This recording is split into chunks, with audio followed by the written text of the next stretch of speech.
appetite. Don't leave me here high and dry. Oh, but I don't wanna jinx it, baby.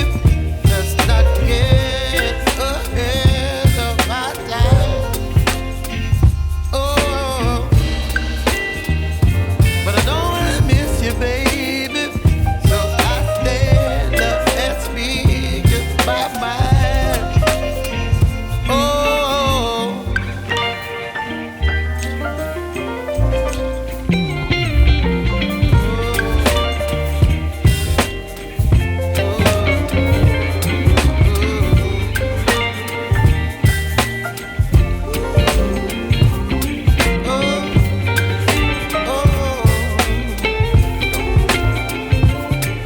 baby, you give me ice and fire.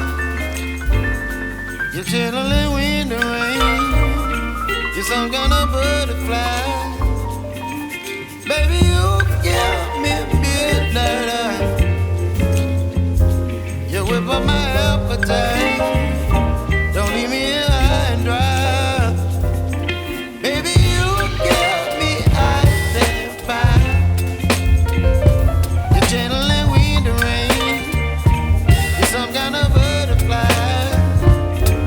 Baby, you give me midnight. You whip up my appetite. Don't leave me here high and dry. Oh,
ny ratsy ataon'ny olona.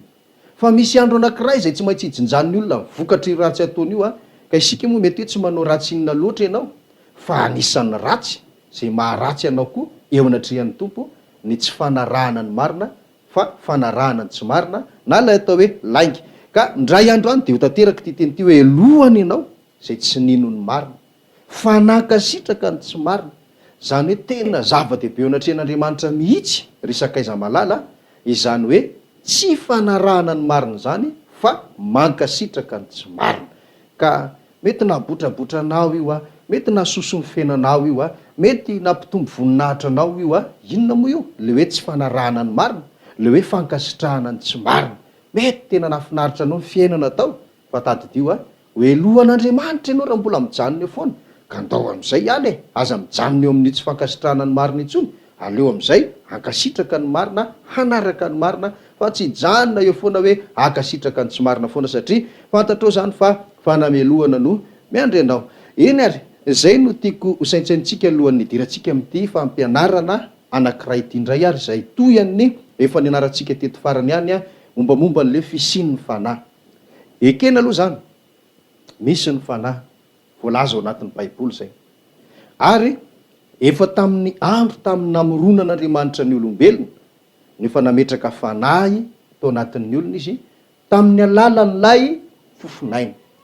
Ka na de voalaza ary hoe Andriamanitra de nan'olombelona vovoka nampiana fofinainy, de efa niaraka tamin'izay ny fanahy, ary efa nisy tao anatin'ny tenan'ny olona tamin'izany fotoana zany ihany koa ny fanahy masina. Zay no mahatonga an'le tenin'Andriamanitra voalazantsika teto zay andao vakin'Andriamandeha ihany ao amin'ny Genesisy toko faharoa. Genesisy toko faharoa de ny andininy fa 5:20. Zao no vaky ny teny ary. Genesisy toko faharoa andininy fa 5:20 hoe ary nitanjaka izy mivady de raha lehilahy sy nivadina nefa tsy nalala enatra izy. Io ny porofo fa nisy fanahy masina tao amin'le olona, de vokatry le fisian'le fanahy masina tao aminy de nisy voninahitr'Andriamanitra teo amin'ny fiainany, nanakona ny masony, nanakona ny fitanjahany. De zay no natonga andry zareo samy tsy nahita ny fahamenaran'ny anankiray, satria teo le voninahitr'Andriamanitra. Dia rehefa nanota nefa izy, hitantsika ny toy ny tantara amin'ny Genesisy toko 7 de norebireben'ny menarana zay tsy iza fa ny devoly. De rehefa voarebireben'ny menarana de zao nanjary nihinana, zay le hoe nandika n'le tenin'Andriamanitra. Le tenin'Andriamanitra zao milaza eo amin'ny Genesisy toko faharoa, vakitsika zay tenin'Andriamanitra zay.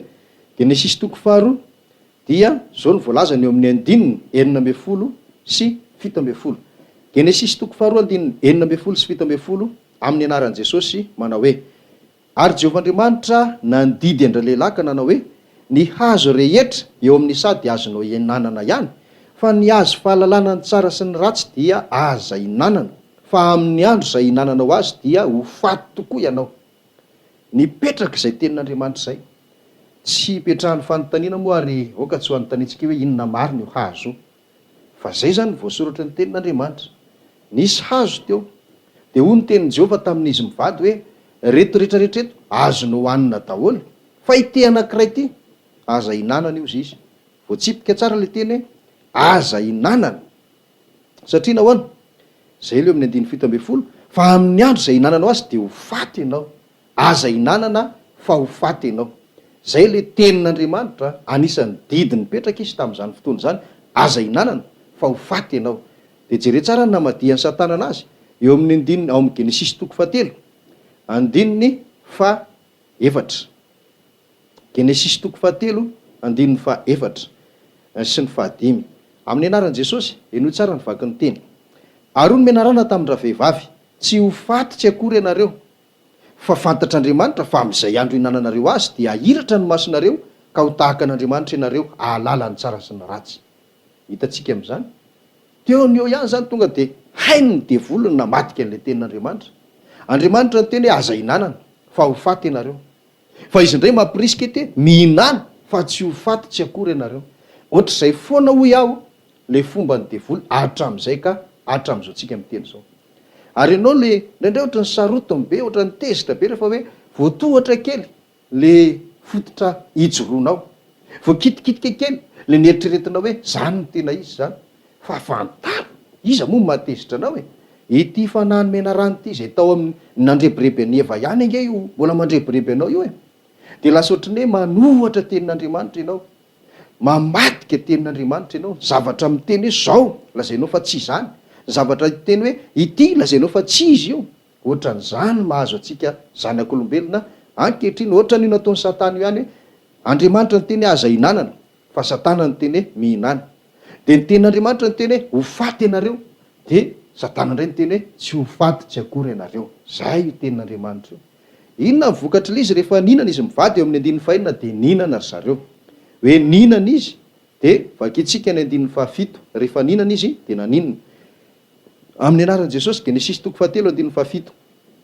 de nahiratra ny mason'izy mivady ka fatany fa mitanjaka izy ary nanjaitra ravinaviavy izy ka nataony sikina ho azy tsy hoe jamby izy talohan'io fa le hoe nahiratra ny mason'izy mivady niala zany le zavatra nanakona ny masony le voninahitr'Andriamanitra de manarak'izay koa de voalaza hoe ka fantany fa mitanjaka izy hitany am'izay zany tenany hoe mitanjaka izy nahoana niala koa le zavatra nanakona ny fahamenarana tsy inona fa le voninahitr'Andriamanitra de izay no nisy tonatsika hoe rehefa niala ry le voninahitr'Andriamanitra de mazava be inona no natonga an'iny niala le fanahy masina nitondra n'iny voninahitr'Andriamanitra iny tao amin'ny Adama sy Eva nahoana niala le fanan'Andriamanitra io satria nandika le tenin'Andriamanitra izy mivady zany hoe io fantikanany tenin'Andriamanitra io no raisitsika ary hoe ota voalohany teto ambonin'ny tany niditra tamin'ny olombelona ary mariny zany satria raha vakitsika any amin'ny Jaona voalohany de ny 7:7 Jaona voalohany 7:7 de zao voalaza tsara ny tenin'Andriamanitra ato hoe izay rehetra manota no mandika ny lalàna fa ny ota no fandikana ny lalàna zany hoe zay zany no ahafahantsika milaza fa nanota ny olombelona satria nandika lalàna nge tam'zany le teny hoe aza hinanana didy io aza hinanana mbola zavatra rainy napetrak'Andriamanitra tamin'izy mivady tam'zany aza hinanana ty fa ho faty nareo nataon'Andriamanitra ho didy lalàna le izy aza hinanana fa ho faty ianareo de iny fantikana lalàna iny zay teny tsotra tam'zany fotoana zany no atao hoe ota zany hoe nanota ny olona inona natonga ny olona nanota nreberebe ny tevoly ahafahantsika misitina hoe aveza ny ota avy amin'ny tevoly zay mivolaza eto amin'ity Jaona voalohany 7:7 ty amin'ny anaran'i Jesosy vakitsika ihany Jaona voalohany 7:7 zao ny voalaza ny teny hoe izay manota de avy amin'ny devoly satria ny devoly manota hatramin'ny voalohany zay ihany de ampy atsika zay avy amin'ny devoly ny ota inona natao hoe ota fandikana ny lalàn'Andriamanitra na fandikana ny tenin'Andriamanitra ka tadidio tsara mety ho zavatra tsotsotra noho zany neo aminao ankehitriny resaka tsika zao hoe misy ny fanahy de ozy izy ianao hoe tsisy an'zany manota angenao e ary avy amin'ny devoly zay fanoherana tenin'Andriamanitra zay nampianatra momba amin'ny faharanto tsika misy ny faharanto de ozy ny sasany tsisy an'zany mbola fanoherana tenin'Andriamanitra zany ary mbola ho avy ny fahamarinana be dehibe izay efa manomboka resantsika de ho hitanao hoe ahita zavatra maro ianao ao angamba mety hoe efa ninonao sy arahanao ao ny mety hoe mbola tsy ninonao mbola tsy narahanao de tiako ianao hanaraka tsy manaraka akory tsy manaraka anay akory fa manaraka an'le mariny ary zay ho le tian'Andriamanitra ho atao amintsika zay ka zay zany natao hoe ota fandikana lalàna na tenin'Andriamanitra aveza avy amin'ny devoly de iverina any am'le tantaran'ny Adama sy Eva teo tsika hoe rehefa nanota ary izy mivady de niala le voninahitr'Andriamanitra zany hoe niala lay fanahy masina tao amin'izy mivady reo de inona ny vokatr' zay zany ohatrany hoe tantara ny fahalalantsika azy fa misy zavatra lehibe goavana anankiray tiako azava tsara amintsika manomboka eto momba n'zany hoe fiandohan'ny fahotana teto ambonin'ny tany zany eno tsara ny fanazavako hoe raha mbola tsy nanota ary le olona de ohatrohatran'izao zany ny filaza azy rehefa ny foronon'Andriamanitra izy tao amin'ny Genesis 2:7 mono hoe vovotany no namoronan'i Jehova ny olona de nasiany fofinaina mahavelona dia tonga olombelona izy de iny olombelona iny zany de zao nanana vatana iny zay le tenany, nanana aina iny ary voalaza ny fampianarantsika fa nisy fanahy tao anatiny. De am'izao tsika miteny zao koa nefa matoa voalazany am'le Tesalonianina voalohany 5:17 de manimaritra tsara n'ireo singa telo anatin'ny olona ireo de mbola reo ihany maha olona ny olona, vatana na ny tenany, ny ainy ary ny fanahiny. Fa saingy zao ny mahasamy hafa azy de zao, talohan'ny ota de hafa izy satria tsy miakanjo na mitanjaka azy fa tsy mahatsapa ninina, fa rehefa tonga le ota de hafa am'izay le olombelona satria nahoana nanjary nahiratra masina izy voalaza ny baiboly ary nanjary nahita izy fa nitanjaka satria niala le fanan'Andriamanitra. Ka inona ary no mahasamy hafa n'le olona teo alohan'izy nanota sy izy tao aorianan'izy nanota, ary ilaitsika zany iankina zavatra be deaibe zany ty lesona androany ty ao anatin'ny fampianarantsika aorianany androany. Inona no mahasamy hafa an'ireo? De mazava aloha zany fa hoe le voalohany mbola tsy nanota, le faharoa efa nanota. De zao no mahasamy hafa azy manaraka, le voalohany nisy voninahitr'Andriamanitra, le faharoa mbola tsisy efa tsisy tsony le voninahitr'Andriamanitra. Inona ny antony? Satria teo le ota zany. Inona ary ny dikan'izany ary inona ny tena mahasamy hafa azy tanteraka mihitsy? De aleo ary hazava tsara amitsika fa reto ny voalazan'ny tenin'Andriamanitra izay tena nahatonga an'izany zavatra zany ho tanteraka. Genesisy ary 3 mivakitsika zao de ny andininy 7 sy ny 10. Genesisy 3 de ny andininy 7 sy ny 10. Vakina amin'ny anaran'i Jesosy ny teny ary manao hoe: ary Jehovah'Andriamanitra dia niantso an-dralehilahy ka nanao taminy hoe: aiza moa ianao? Dia hoy izy: nandrehanao tao amin'ny saho de natahotra aho satria mitanjaka ka dia ny hery. Eo le nyresahako teo ohatry ny mamaky tantaritsika ao rehefa mamaky an'iny efa misy zava-dalina goavana be ao anatiny io. Raha ianareo zao an-trano asa ataontsika hoe misy 3 mianaka na efa mianaka na 5 mianaka, hoe nareo mivady ho an'izay efa manambady, de misy zanakareo ao, de hitanao reo ihany le zanakareo de tapitapika hoe tsy hitanareo izy, de tsy maintsy hiteneny hoe nakaizy ianona teo. Fa raha mbola hitan'ny masonao eo io tsy afaka hiteny mihitsy hoe nakaizy izy teo satria mbola hita izy. Ka ohatr'izay koa ty tantara ty araky ny voalazo amin'ny andininy 7 de hoe: Jehovah'Andriamanitra de niantso an-dralehilahy ka nanao taminy hoe: aiza moa ianao? Matoa zany Jehova niantso an-dralehilahy zay atao hoe Adama hoe: aiza? De ny antony tsy hitan'Andriamanitra i Adama, tsy hitany hoa. Ary ianao mety eritreritra hoe aiza koa nisan'izany tsy hitan'Andriamanitra fa zay matoa ianao miantso an'le zanakao hoe aiza izy teo, tsy hitanao eo intsony izy, fa raha mbola hitan'ny masonao eo izy tsy hainao an'izany ianao. Ohatr'izay koa ty zavatra mitrango ty de namaly moa i Adama hoe: nandrehanao tao amin'ny saho de natahotra satria mitanjaka ka dia ny hery. Zay zany le zavatra nisy, fa raisy tsara zany hoe tsy hitan'Andriamanitra intsony i Adama sy Eva mazava loatra. Fa talohan'io zany tamin'izy mbola tsy nanota, tsy mbola nisy mihitsy vanim-potoana ny tenenan'i Jehova hoe: Adama ô, aiza moa ianao teo? Fa hitany foana. Dikan'izay zany de zao, raha voalaza fa nisy niala le nanakona ny mason'i Adama sy Eva ka nanjary mifankahita enatra izy mivady, de zao kosa neny Adama sy Eva de niala le zavatra nanakona ny masona. Fa teo anatrehan'Andriamanitra indray zany nisy zavatra nitsangana nanakona ny mason'Andriamanitra indray ka tsy nahita ny Adama sy Eva intsony. Fa talohan'izay tsy mbola nisy. De ho hitantsika rehefa avy hoe inona io. Zay zany nivokatra nentin'ny ota voalohany hoe lasa tsy mifankahita intsony i Andriamanitra sy ny olombelona. Dia manarak'izay vakitsika indray hoe inona ihany koa nentin'ny ota manarakaraka an'izay. De azonao vakiana daholo zany ny teny rehetrarehetra manomboka eo amin'ny andininy 12 hatrany amin'ny farany mihitsy amin'ity Genesisy 3 ty, de hitanao daholo zany hoe inona avy mivokatra nentin'io ota io. Zay zany ny zavatra tiako ampafantarina antsika.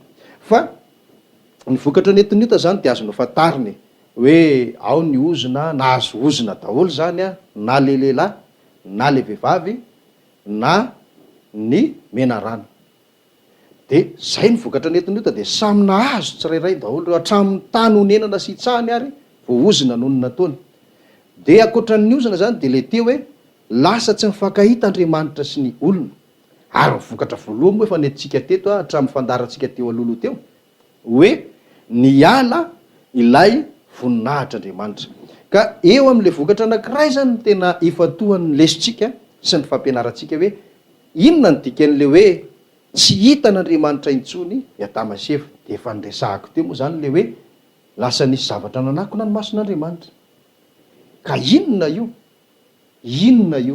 io zany no horesahantsika manomboka eto fa amin'ny ankapobeny de zao rahatsika ankehitriny zao no mieritreritra hoe misy olona tsy hitan'Andriamanitra ve mandaingo pastera ozonareo aizany tsy hitan'Andriamanitra ny olombelona zany ko na ieraizy ianao na ieraizy ianao na iafinaiza na iafinaiza hitan'Andriamanitra foana tena mariny zany fa zaza mba gaga efa naninona ry Adama ny tsy hitan'Andriamanitra tamin'iny fotoana iny nahoana ary izy mbola nanontany hoe aiza moa ianao teo ry Adama misy antony zany zay mahitany miafin'Andriamanitra fa tiany ampahafantarina atsika mihitsy hoe rehefa misy otany olona rehefa manotany olona dia inona ny voalazan'izay de aleo ary amaky tenin'Andriamanitra anankiray sika ahafahana mamaritra hoe inona ary le zava-nisy na tonga an'Andriamanitra tsy nahita ny Adama sy Eva tamin'izany fotoana zany.